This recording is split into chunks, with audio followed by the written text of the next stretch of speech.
Hello everyone, welcome to Odia Shiksha. आज आम तद्धित विषय डिस्कस करवा। मो प्रीवियस क्लास रे कृदंत विषय डिटेल्स कही जे कृदंत क्या कहुए ना धातु सहित प्रत्यय जोड़िले जो नूतन शब्द गठित हुए ताको आम कृदंत कहवा। किंतु तद्धित क्या कहुए ना तद्धित होची शब्द सहित प्रत्यय गठित हेले ताको आम तद्धित कहवा। जेपरी कृदंतरे धातुरु शब्द गठित होउतला बेले तद्धितरे कौन हम शब्दरु शब्द गठित हेब। माने शब्दरे प्रत्यय लागिकी जो शब्द गठित हुए ताहाको आमे कौन कहवा तद्धित बा तद्धित शब्द बोली कहवा। बुझी होची देखंतु कौन देइची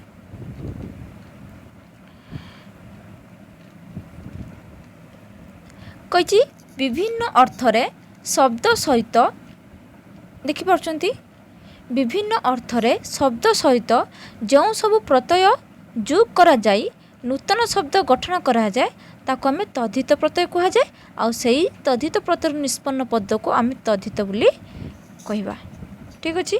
तेने एडु कोन जानि पाले ना शब्द सहित प्रत्यय हेले ताको आमे कोन कहया तद्धित आ धातु सहित प्रत्यय जोग हेले ताको आमे कहवा कृदंत। बुझी होची देखंतु तद्धित शब्द किपरि सब हेइथाय जानिबा। प्रथमे अप्रत्यय विषय आसीबा। देखंतु तद्धित टॉपिकटा एमिति आमे प्रत्यय सहित शब्द भी मन रखिबा सहित केउ अर्थर भी आसी अछि ताको भी मन रखिबा जरूरी। देखंतु अप्रत्यय रे प्रथमे आसीबा उपासक अर्थरे। उपासक अर्थ देखंतु वैष्णव किपर हो पार्ची विष्णु सहित अ प्रत्यय लगिले विष्णु हूँ शब्द अ हूँ प्रत्यय तो शब्द सहित प्रत्यय लगिले तद्धित होची। तो विष्णु सहित अ मिसले कौन होची वैष्णव होची। शिव शिव शिव शब्द सहित अ प्रत्यय जोग हेले शैव होची। सेमती शक्ति अ शाक्त बुद्ध अ बौद्ध महेश्वर अ माहेश्वर। देखंतु आको खाली पढ़ीदेले हेबनी आको बारंबार प्रैक्टिस करिवे। ठीक अच्छे। नेक्स्ट अप्रत्ययर भावार्थरे भावार्थरे कौन लगुची ना सुरभि अ सौरभ गुरु अ गौरव चतुर अ जदि हम चातुरी माने स्त्रीलिंग यदि ई प्रत्यय लगला स्त्रीलिंग रे तो चातुरी हम। सेमती मधुर ई माधुरी। ठीक अच्छे। आ मधुर अ हेने सेमती चतुर मधुर सेमती हो पारिबो। नेक्स्ट लघु अ लाघव ये जो भावार्थ रे गला। शिशु अ शैशव ये भावार्थ रे। मुनि अ मौन कुशल अ कौशल सूचि अ शौच ये सब कौन है भावार्थ रे तद्धित शब्द होइछि। नेक्स्ट अछि निवास बा जात अर्थ रे। निवास जात अर्थ रे कौन मगध युक्त अ मागध माने मगध शब्द सहित अप्रत्यय जोग हेले मागध होची। सेमती शरत युक्त अ शारद अरण्य सहित अप्रत्यय जोग हेले आरण्य होची। विधेय शब्द सहित ई प्रत्यय जोग हेले वैदेही होची। भूमि युक्त अ भौम पुर युक्त अ पौर ये होची निवास जात अर्थ रे। अप्रत्यय अर्थ रे अप्रत्यय अर्थ रे क्यों शब्द आसुची क्यों तद्धित शब्द मानव राघव पार्थ वासुदेव। मानव किपर हो पार्छ ना मनु अ मानव मनु युक्त अ मानव होची। रघु युक्त अ राघव पृथा युक्त अ पार्थ वसुदेव युक्त अ वासुदेव। तो ये हूँ तद्धित शब्दर अप्रत्ययर कौन अप्रत्यय अर्थ रे। सेपरि आउ कौन हो पारे अप्रत्यय अर्थ रे कुरु युक्त अ कौरव पांडु युक्त अ पांडव। तो ये ना ना जे जानी परिबे जे ना थिबो तो से जानी परिबे ये अप्रत्यय अर्थ रे। नेक्स्ट संयोग अर्थ रे। संयोग अर्थ रे कौन हो परजी बा काल बा नक्षत्र बुझुतले। विशाखा युक्त अ वैशाख ज्येष्ठा युक्त अ ज्येष्ठ मृगशिरा युक्त अ मार्गशिर कृत्तिका युक्त अ कार्तिक फाल्गुनी युक्त अ फाल्गुन। तो देखि पारछंती केमिति केमिति संयोग अर्थ रे होइछि। कालबा नक्षत्र बुझौथिले चित्रा अ चैत्र। तो जी मास ଆସୁଥିବ ତୋର ସଂଯୋଗ ଅର୍ଥରେ ହେଉଛି। ଠିକ୍ ଅଛି। ଭଦ୍ରା ଯୁକ୍ତ ଅ ଭାଦ୍ର, ଶ୍ରବଣା ଯୁକ୍ତ ଅ ଶ୍ରାବଣା, ମଘା ଯୁକ୍ତ ଅ ମାଘ, ଅଶ୍ୱିନୀ ଯୁକ୍ତ ଅ ଆଶ୍ୱିନ। ନେକ୍ସଟ ସମ୍ବନ୍ଧ ଅର୍ଥରେ, ସମ୍ବନ୍ଧ ଅର୍ଥରେ ଅ ପ୍ରତ୍ୟୟରେ କେଉଁ ତଦ୍ଧିତ ଲାଗିଛି? ନୈଶ କିପରି ହେଇପାରିବ? ସମ୍ବନ୍ଧ ଅର୍ଥରେ କ'ଣ ଅଛି ନା ନୈଶ, ପାଣ୍ଡବ, ଭାରତ, ଆସୁର, ସୈନ୍ଧ, ପାର୍ଥିବ, ଜାନ୍ତବ ଏସବୁ ହେଉଛନ୍ତି ସମ୍ବନ୍ଧ ଅର୍ଥରେ। ମାନେ ମାନେ କ'ଣ? ସମ୍ବନ୍ଧ ଅର୍ଥରେ ନା ନିଶା ଯୁକ୍ତ ଅ ନୈଶ, ପଶୁ ସହିତ ସମ୍ବନ୍ଧ ଥିବାରୁ ପାଶବ ହେଉଛି, ଭରତ ସହିତ ସମ୍ବନ୍ଧ ଥିବାରୁ ଭାରତ ହେଉଛି, ଅସୁର ସହିତ ସମ୍ବନ୍ଧ ଥିବାରୁ ଆସୁର ହେଉଛି, ସେପରି ସିନ୍ଧୁ ସହିତ ଅ ସୈନ୍ଧବ, ପୃଥିବୀ ଯୁକ୍ତ ଅ ପାର୍ଥିବ, ଜନ୍ତୁ ଯୁକ୍ତ ଅ ଜାନ୍ତବ। ସେପରି ଜ୍ଞାନ ବା ଅଧ୍ୟୟନ ଅର୍ଥରେ ଅ ପ୍ରତ୍ୟୟ କ'ଣ ହେଇପାରୁଛି? ଜ୍ଞାନ ଅଧ୍ୟୟନ ଅର୍ଥରେ ବ୍ୟାକରଣ ଯୁକ୍ତ ଅ ବୈୟାକରଣ, ଏ ହେଉଛି ଜ୍ଞାନ ଅଧ୍ୟୟନ ଅର୍ଥରେ। ଏସବୁ ମନେ ରଖିବେ, ଏକ୍ଜାମ୍ରେ ଇଏ ବି ପକାଇଦେବ ବୈୟାକରଣ କେଉଁ ଅର୍ଥରେ ବ୍ୟବହାର ହେଉଛି। ଠିକ୍ ଅଛି। ନେକ୍ସଟ କୁଶଳ ଅର୍ଥରେ, କୁଶଳ ଅର୍ଥରେ ଅ ପ୍ରତ୍ୟୟ କିପରି ଲାଗିଛି ତଦ୍ଧିତ ଶବ୍ଦରେ? ନା ବିଦ୍ୟା ଯୁକ୍ତ ଅ ବୈଦ୍ୟ, ସ୍ୱାର୍ଥ ଅର୍ଥରେ ବନ୍ଧୁ ଯୁକ୍ତ ଅ ବାନ୍ଧବ।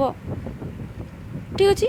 ଆଉ ସ୍ୱ ଅର୍ଥରେ ଅର୍ଥାତ୍ ଚୁର ଯୁକ୍ତ ଅ ଚୌର, ଇଏ ହେଉଛି ସ୍ୱ ଅର୍ଥରେ ବା ସେଇ ଅର୍ଥରେ ବା ରକ୍ଷ ସମ୍ବନ୍ଧରେ, ମାନେ ସେଇ ଅର୍ଥରେ ସେଇ ଅର୍ଥରେ ବା ସମ୍ବନ୍ଧରେ ବୁଝୁଥିବ। ରକ୍ଷସ ଯୁକ୍ତ ଅ ରାକ୍ଷସ, ମରୁତ ଯୁକ୍ତ ଅ ମାରୁତ, ପ୍ରଜ୍ଞା ଯୁକ୍ତ ଅ ପ୍ରାଜ୍ଞା, ଏସବୁ ହେଉଛନ୍ତି କ'ଣ? ସ୍ୱ ଅର୍ଥରେ।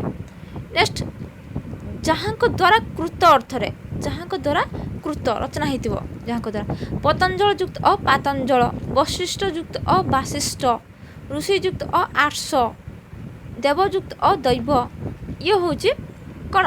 ଅ ପ୍ରତ୍ୟୟର ତଦ୍ଧିତ ଶବ୍ଦ କେଉଁ କେଉଁ ଅର୍ଥରେ ଆପଣମାନେ ଜାଣିପାରିଲେ। ନେକ୍ସଟ ହେଉଛି ଇକ ପ୍ରତ୍ୟୟ। ଇକ ପ୍ରତ୍ୟୟ ଦେଖିବା, ଇକ ପ୍ରତ୍ୟୟର ପ୍ରଥମେ ଦେଖିବା ସମ୍ବନ୍ଧ ଅର୍ଥରେ। ସମ୍ବନ୍ଧ ଅର୍ଥରେ କ'ଣ ଦେଖିବା? ପ୍ରଦେଶ ଯୁକ୍ତ ପ୍ରଦେଶ ଯୁକ୍ତ ଇକ ପ୍ରାଦେଶିକ, ମୂଳ ଯୁକ୍ତ ଇକ ମୌଳିକ, ମନସ୍ ଯୁକ୍ତ ଇକ ମାନସିକ, ଇଏ ହେଉଛି ଇକ ପ୍ରତ୍ୟୟର ସମ୍ବନ୍ଧ ଅର୍ଥରେ। ନେକ୍ସଟ କେଉଁ ଅର୍ଥରେ ଲାଗିଛି? ଆହୁରି କ'ଣ ଅଛି ସମ୍ବନ୍ଧ ଅର୍ଥରେ? କାୟ ଯୁକ୍ତ ଇକ କାୟକ, ବର୍ଷ ଯୁକ୍ତ ଇକ ବାର୍ଷିକ, ଦିନ ଯୁକ୍ତ ଇକ ଦୈନିକ। ଠିକ୍ ଅଛି। ସେହିପରି ଆଧ୍ୟାତ୍ମିକ ବୈଷୟିକ, ବିଷୟ ଯୁକ୍ତ ଇକ ବୈଷୟିକ, ସଂସାର ଯୁକ୍ତ ଇକ ସାଂସାରିକ, ସମୁଦ୍ର ଯୁକ୍ତ ଇକ ସାମୁଦ୍ରିକ। ଠିକ୍ ଅଛି। ସେପରି ଆଣବିକ, ନାଗରିକ, ସାମୟିକ, ଏସବୁ କ'ଣ ହେବ? ସମ୍ବନ୍ଧ ଅର୍ଥରେ ଇକ ପ୍ରତ୍ୟୟ ଲାଗିଛି। ଠିକ୍ ଅଛି।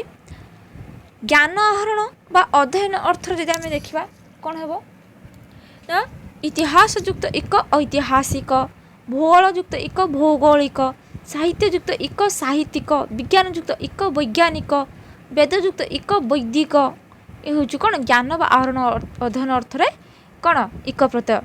ସେହିପରି ବେଦାନ୍ତ ଯୁକ୍ତ ଇକ ବୈଦାନ୍ତିକ, ପୁରାଣ ଯୁକ୍ତ ଇକ ପୌରାଣିକ, ତର୍କ ଯୁକ୍ତ ଇକ ତାର୍କିକ, ବିଜ୍ଞାନ ଯୁକ୍ତ ଇକ ବୈଜ୍ଞାନିକ, ଧର୍ମ ଯୁକ୍ତ ଇକ ଧାର୍ମିକ, ଅଳଙ୍କାର ଯୁକ୍ତ ଇକ ଆଳଙ୍କାରିକ।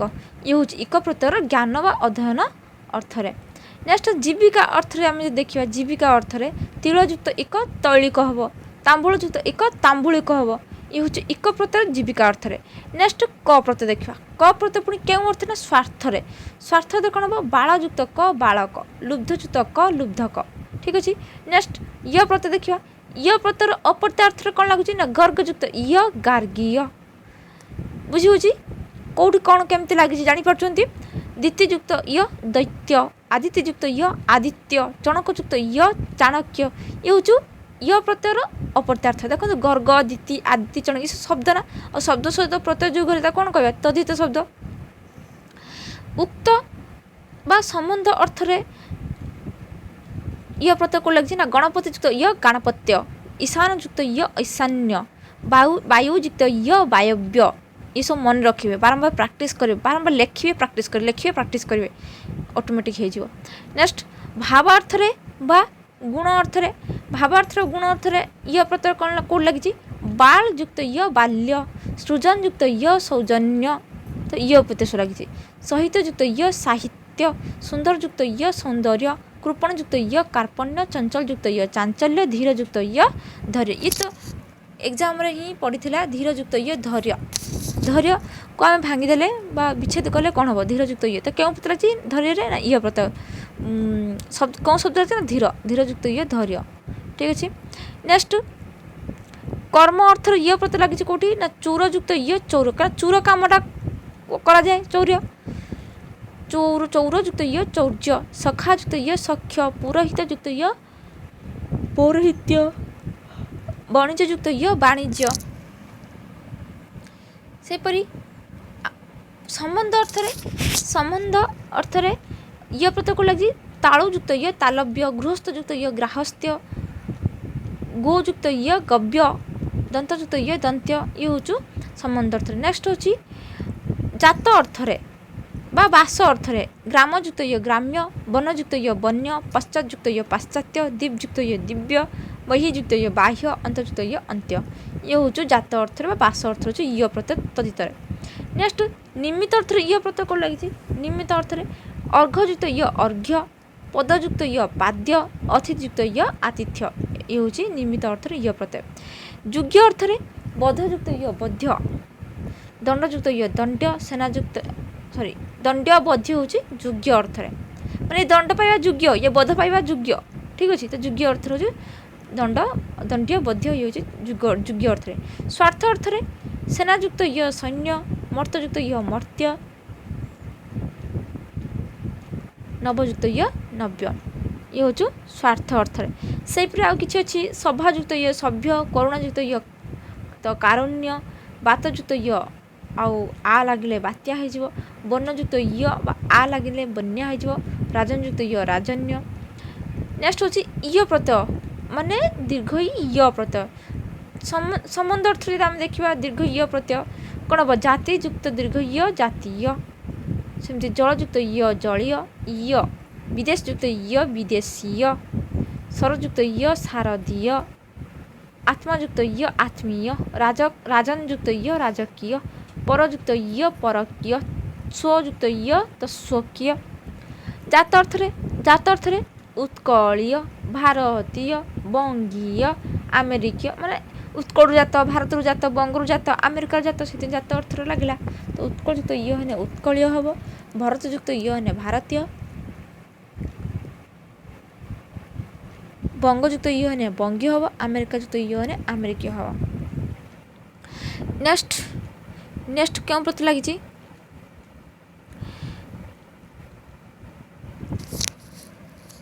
नेक्स्ट जो अच्छी एय प्रत्यय कौन प्रत्यय लगी एय प्रत्यय कौन लगी अप्रत्यय अर्थरे अप्रत्यय अर्थरे एय प्रत्यय कृतिका युक्त एय कार्तिकेय गंगा युक्त एय गांगेय एय प्रत्यय कुंता युक्त एय कौंतेय कुंता न कुंतिया कुंतयुक्त एय कौंतेय। सेपरी अग्नियुक्त य आगे आग्नेय हम मित्रयुक्त य एय मैत्रेय कोशयुक्त एय कौशेय। ठीक अच्छे राधायुक्त य राधेय तो ये हूँ एय प्रत्ययर। नेक्स्ट अच्छे मत बा बत प्रत्यय मत बा बत प्रत्यय अच्छी अर्थ आम कह धनयुक्त बत धनवत मान धन अच्छी श्रद्धायुक्त बत श्रद्धावान देखिपुर ना केमती चेंज होची बत मन आउ बत किपरि तदित पद जो हो चेंज होची श्रद्धायुक्त बत होची से धनवत हो धनवान होची बतरा कौन होची तदित बान होची श्रद्धायुक्त बत श्रद्धावान दयायुक्त बत दयावान श्रीयुक्त बत श्रीमान हनुयुक्त बत हनुमान भी होची। नेक्स्ट तुल्य अर्थरे बत प्रत्यय को लगी पितृयुक्त बत पितृवत मातृयुक्त बत मातृवत गृहयुक्त बत गृहवत। नेक्स्ट अच्छी बिन प्रत्यय अच्छी अर्थ आम देखा मायायुक्त बिन मायाविनी बा मायावी मेधायुक्त बिन मेधावी बा मेधाविनी जशस्युक्त बिन यशस्वी बा यशस्विनी। ठीक अच्छे तपस्युक्त बिन तपस्वी बा तपस्विनी तेजस्युक्त बिन तेजस्वी बा तेजस्विनी। नेक्स्ट शालीन प्रत्यय जो अच्छी अर्थ आम देखा अच्छी अर्थर शालीन प्रत्यय तो कौन हम धनयुक्त शालीन धनशाली बल माने कौन बलयुक्त शालीन ବଳଶାଳୀ।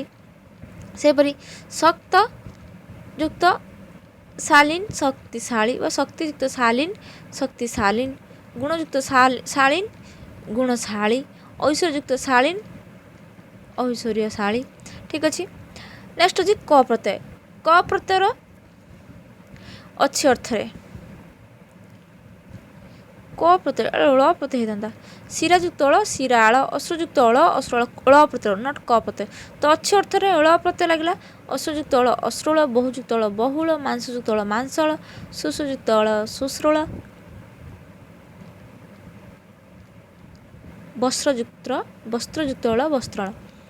ନେକ୍ସଟ ଅଛି ଆଳୁ ପ୍ରତ୍ୟୟ। ଆଳୁ ପ୍ରତ୍ୟୟ ଅଛି ଅର୍ଥରେ କ'ଣ ଲାଗିଛି? ଦୟାଯୁକ୍ତ ଆଳୁ ଦୟାଳୁ। କୃପାଯୁକ୍ତ ଆଳୁ କୃପାଳୁ। ର ପ୍ରତ୍ୟୟ ଯଦି ଆମେ ଦେଖିବା ଅଛି ଅର୍ଥରେ ମଧୁଯୁକ୍ତ ର ମଧୁର। ପାଣ୍ଡୁଯୁକ୍ତ ର ପାଣ୍ଡୁର। ମୁଖଯୁକ୍ତ ର ମଖୁର। ଇନ୍ ପ୍ରତ୍ୟୟ ଅଛି ଅର୍ଥରେ ଇନ୍ ପ୍ରତ୍ୟୟ କ'ଣ ଲାଗିବ? ଜ୍ଞାନଯୁକ୍ତ ଇନ୍ ଜ୍ଞାନୀ। ଗୁଣଯୁକ୍ତ ଇନ୍ ଗୁଣୀ। ବିବେକଯୁକ୍ତ ଇନ୍ ବିବେକୀ। ସାହସଯୁକ୍ତ ଇନ୍ ସାହସୀ। ଇଏ ବି ଏକ୍ଜାମ୍ରେ କ୍ୱେଶ୍ଚନ୍ ପଡ଼ିଥିଲା ଯେ ଗୁଣୀକୁ ଭାଙ୍ଗିଲେ କ'ଣ ହେବ ନା ଗୁଣଯୁକ୍ତ ଇନ୍ କେବେ ବି ଗୁଣଯୁକ୍ତ ଦୀର୍ଘ ହିଁ କରିବେନି।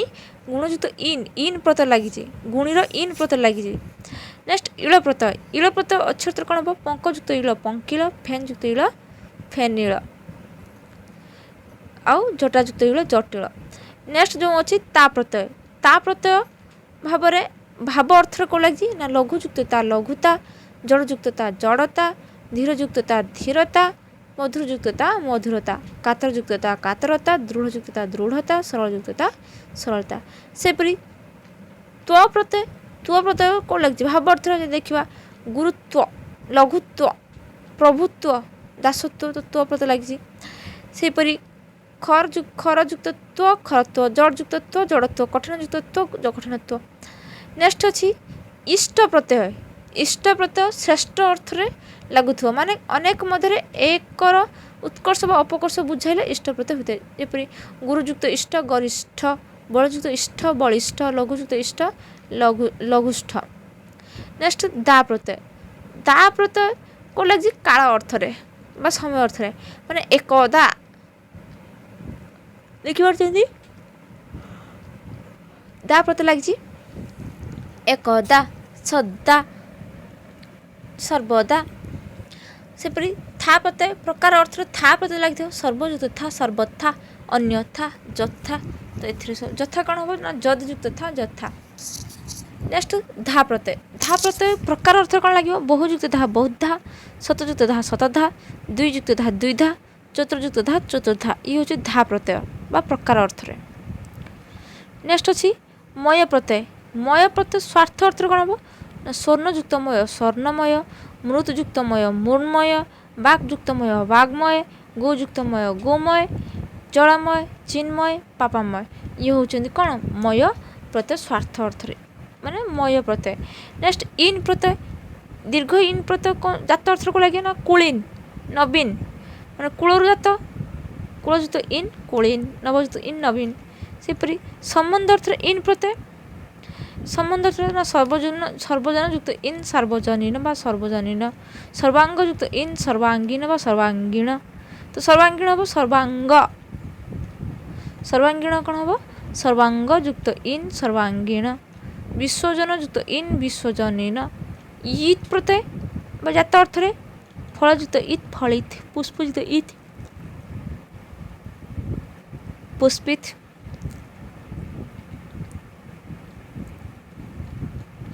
नेक्स्ट ईत प्रत्यय आउ कौन लगे ना लज्जायुक्त ईत लज्जित। व्यथायुक्त ईत व्यथित। कंटकयुक्त ईत कंटकित। पलवयुक्त ईत पलवित। ये ईत प्रत्यय। तन प्रत्यय दे आसवा तन प्रत्यय जात अर्थ कौड़ी ना पूर्वयुक्त तन पूर्वतन। प्राक्युक्त तन प्राक्तन। अधीनयुक्त तन अधीनतन। विरंगयुक्त तन चिरंतन। चिरंगयुक्त तन पुरायुक्त तन पुरातन। इमन प्रत्यय इमन प्रत्यय कौन लगे ना लघुयुक्त इमन लघिमा। दीर्घयुक्त इमन द्राघिमा। महतयुक्त इमन महिमा। नीलयुक्त इमन नीलिमा। ये हूँ इमन प्रत्ययर। तीय प्रत्यय पूर्ण अर्थ दुईयुक्त तीय द्वितीय पूर्णवाचक अर्थ आ त्रियुक्त तीय तृतीय। से नहीं थ प्रत्यय पूर्ण अर्थ माने चतुर्थ आउ षष्ठ आ म तम प्रत्यय पूर्ण अर्थ कह पंचम अष्टम नवम आदिम मध्यम सप्तम। नेक्स्ट अच्छी सात प्रत्यय। सात प्रत्यय परिणति अर्थ यदि कह धूलिजुक्त सात धूली सात प्रणाम अर्थ भस्मजुक्त सात भस्म सात। सेपरि अपहरण अर्थ कौन कर आत्मजुक्त सात आत्मसात।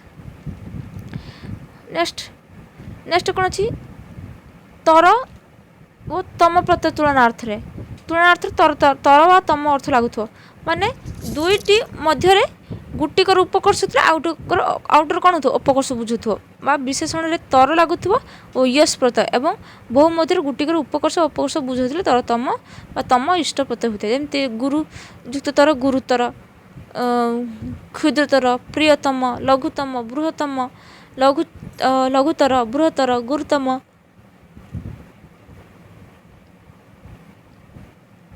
क्षुद्रतम दीर्घतम। ठीक अच्छे तो ये गला। नेक्स्ट अच्छे ओडिया तद्धित प्रत्यय यदि आम देखा प्रथम आ प्रत्यय देखा ओडिया तद्धित प्रत्यय आ प्रत्यय सीटा तो गला संस्कृत प्रत्यय गला कि ओडिया तद्धित प्रत्यय आगे आसवा प्रथम आ प्रत्यय प्रथम स्व अर्थ देखा स्व अर्थ माने गोलीयुक्त आ गोलिया नालीयुक्त आ नालिया सरुयुक्त आ सरुआ। तो ये जना पड़ू ये तद्धित प्रत्यय बोली माने कौन ओडिया आसी सरु नाली गोली। अच्छी अर्थ तद्धित प्रत्यय कौन हम ना गंठीयुक्त आ गंठिया दाढ़ीयुक्त आ दाढ़िया कुहुड़ीयुक्त आ कुहुड़िया धूलीयुक्त आ धूलिया। ये हूँ अच्छ अर्थ आ प्रत्यय।